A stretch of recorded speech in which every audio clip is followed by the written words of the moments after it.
অভিষেকের পর এবারে কমল রাজীব কুমারের নিরাপত্তার বহর। প্রাক্তন ডিজিপি এবং তৃণমূল সাংসদ রাজীব কুমার তার হাউস গার্ড তুলে নিল এবারে লালবাজার। এছাড়াও 10 জন তৃণমূল নেতা মন্ত্রীর বাড়ির নিরাপত্তা তুলে নিল লালবাজার। তালিকায় রয়েছেন ডিরেক্টর অফ সিকিউরিটিও। বাড়ির নিরাপত্তা তুলে নেওয়া হয়েছে তৃণমূল সাংসদ কল্যাণ বন্দ্যোপাধ্যায়, রাজ্যের প্রাক্তন মন্ত্রী অরূপ বিশ্বাসের।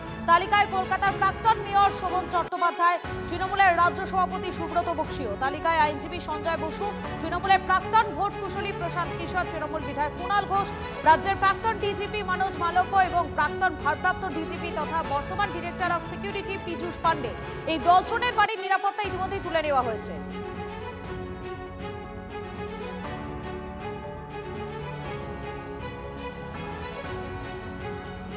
আমাদের সঙ্গে রয়েছেন আমাদের প্রতিনিধি সৌভিক রয়েছেন। সৌভিকের কাছে চলে যাবো। সৌভিক, এই রাজ্য সরকারে বিজেপি ক্ষমতায় আসার পর এক এক করে অনেকেরই কিন্তু নিরাপত্তার যে বহর, সেই বহরটা কমানো হচ্ছে। একদমই তাই। দেখো, আজকে সকাল থেকে আমরা কিন্তু তৃণমূলের সমস্ত হেভিওয়েট যারা লিডার রয়েছে তাদের বাড়িতে গেছিলাম এবং আমরা গিয়ে দেখলাম সেখানে কিন্তু প্রত্যেকের বাড়িরই সিকিউরিটি কিন্তু কমিয়ে দেওয়া হয়েছে। যেমন আমরা প্রথমে গেছিলাম কুণাল ঘোষের বাড়িতে, সেখানে যখন সিকিউরিটি দেখতে পেলাম না, এবং যেটা সূত্র মারফত জানা যাচ্ছে যে কুণাল ঘোষ যেহেতু বিধায়ক পদে থাকার জন্য যেটুকু সিকিউরিটি দরকার সেই মিনিমাম সিকিউরিটি তিনি পাবেন। এছাড়া আমরা সুব্রত বক্সীর বাড়িতে গেছিলাম, যেখানে 4 জন পুলিশকর্মী থাকে প্রত্যেক দিন, কিন্তু আজকে দেখা গেল 1 জন মাত্র পুলিশকর্মী। পাশাপাশি কল্যাণ ব্যানার্জির বাড়িতে আমরা গেছিলাম, সেখানেও কিন্তু কোনো সিকিউরিটি ছিল না।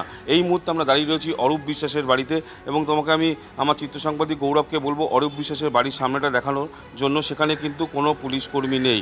অর্থাৎ আগে আমরা দেখেছি কিন্তু এই সমস্ত হেভিওয়েট যারা তৃণমূলের নেতা মন্ত্রী ছিল এবং যারা তৃণমূলের যারা লিডাররা ছিল তাদের বাড়িতে কিন্তু সমস্ত সিকিউরিটি থাকতো, কিন্তু এই মুহূর্তে অরূপ বিশ্বাসের একেবারে নিয়ালিপুর বাড়ির সামনে আমি দেখাবার চেষ্টা করব যে ফ্ল্যাটের সামনে তার কিন্তু কোনো রকম নিরাপত্তা নেই। এবং শুধু যে এরা 4 জন এমনটা নয়, এছাড়া রয়েছে শোভন চট্টোপাধ্যায়, পাশাপাশি রয়েছে সঞ্জয় বসু, মনোজ মালব্য, পীযূষ পান্ডে, সমস্ত টোটাল 10 জন নেতা মন্ত্রীদের, নেতা মন্ত্রীদের যারা কিন্তু হেভিওয়েট নেতা মন্ত্রী, তাদের কিন্তু বাড়ির যে সিকিউরিটি সেই সিকিউরিটি কমিয়ে দেওয়া হলো।